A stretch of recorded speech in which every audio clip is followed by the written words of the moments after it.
So, real quick, you hinted on Dan Brown. Some people are going to say, okay, well, mythicism, right. What about Jesus and Mary Magdalene? I mean, there are other accounts that basically they went off and they had a kid and all that stuff.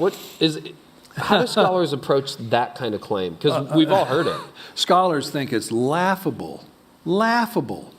You know, Dan Brown, Da Vinci Code, he's got his little fact page, remember that? And it's all baloney. It's based on Richard Lee and Michael Bajan's silly book, Holy Blood, Holy Grail, where that's where that argument was made. And so Dan Brown, in his naivete, he's a high school teacher, teaches Spanish, no degree in history, no degree in Greek, no degree in Christian beginnings, no degree in archaeology. And so he thinks, oh, this is a real book on history. And of course, it's borderline hoax. And so he then writes this murder mystery. Of course, it's all very exciting. But he assumes that Holy Blood, Holy Grail is the truth about Jesus and Mary Magdalene and their Holy Grail, that is their royal blood. Bloodline through some little girl that they had who goes to France and establishes a French royal dynasty. It's all baloney. No scholar accepts that. It's total fiction from beginning to end. Dan Brown thinks he's writing actual history, but he's naive on that, and he just doesn't know any better. So none of these theories, and again, this isn't just Christian scholars. These are scholars. These are skeptics. These are people of different faith traditions.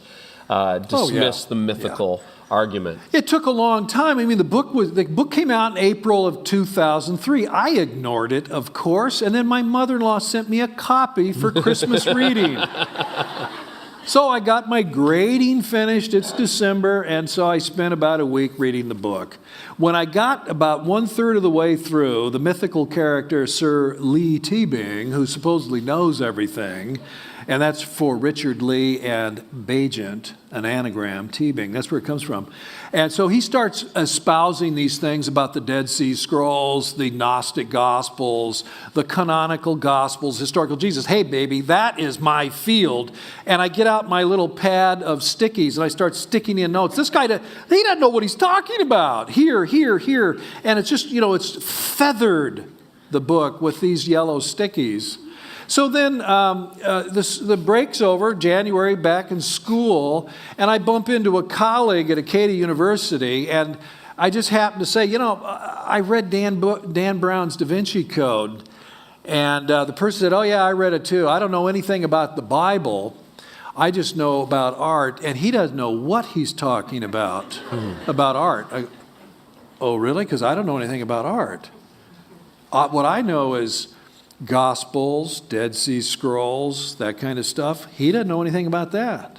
I thought that was my first warning. Now, it's January 2004.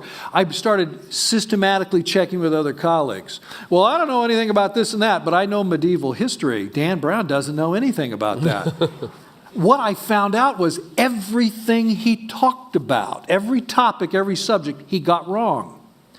But it took the secular public a couple years to figure that out. And when the movie came out in May of 2006, starring Tom Hanks, remember that?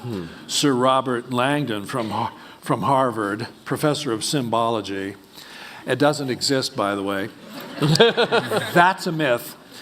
Anyway, and as one reviewer said, it was like watching the movie was watching Tom Hanks look confused for 2 hours.